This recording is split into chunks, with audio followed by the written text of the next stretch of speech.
ВМРО-ДПМН постојано ја обвинува опозицијата дека ги критикува сите мерки на власта и не покажува конструктивност. Сега кога тие самите имаат можност да покажат дека се доследни на своите принципи и сакаат конструктивност, нивните представници веднаш анблок ги отфрлаат и напаѓаат сите наши предлози без да сакаат јавно да се соочат на дебата. Но граѓаните на Република Македонија знаат дека од 9% е пониска стапка од 10%, што значи дека сите оние кои имаат приходи под 1000 евра месечно, а тоа се над 80% од граѓаните, ќе плаќаат помалку персонален данок на доход. Сите постојни ослободувања кај платите остануваат исти и тоа значи дека граѓаните ќе плаќаат помалку данок, а повеќе пари ќе остануваат за нив самите. Единствено повеќе ќе плаќаат богатите граѓани, што е сосема во согласно со суштината на праведното оданочување, праведната распределба на државното богатство и враќање на средната класа. Во делот на ослободувањата на каматите на штедните влогови, нашиот предлог е исто така сосем јасен.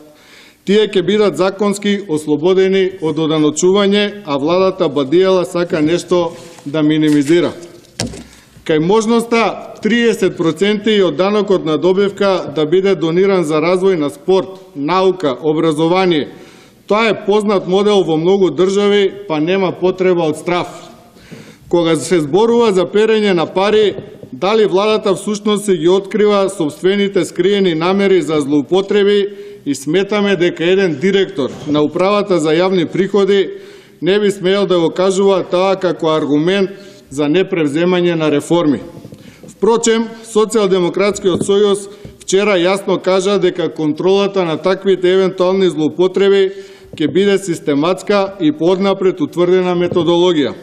Од друга страна, таквата можност ќе значи слобода за директно поврзување на бизнисот со науката, образованието, што е рецепт во многу развиени држави за унапредување на конкурентноста на бизнисите.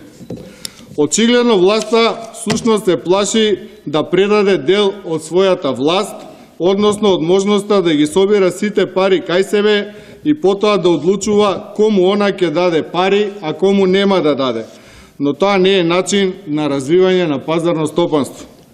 Кај данокот од имот, при напаѓањето на нашата предлог мерка, директорот на Управата за јавни приходи сам кажа дека има нови решенија кои се различни од досегашните. Кој абсурд, со негирање на мерката дава признание дека таа е различна од постојната. Кај ослободувањето на приходот од земјоделие од данокот, аргументите на директорот на Управата за јавни приходи беа неиздржани. На земјоделците и на сите граѓани им е јасно дека со нашата предлог мерка ќе дојде до нивно ослободување од плаќање на данок.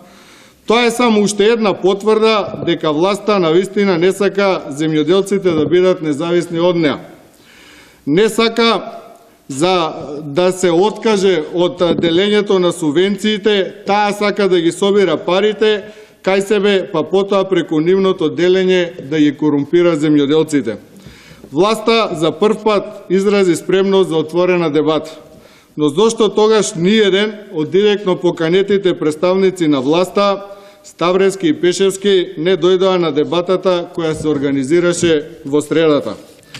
Министрите и другите представници во владата ем бегаат од дебата, ем велат дека се спремни за истата.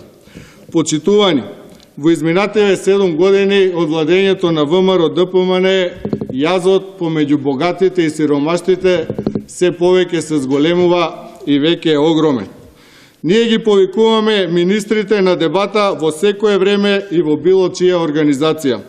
Паушалните оценки, навредливиот вокабулар и ниското ниво на опонирање нека го остават на страна и нека повелат на суштинска дебата, со аргументи и со факти.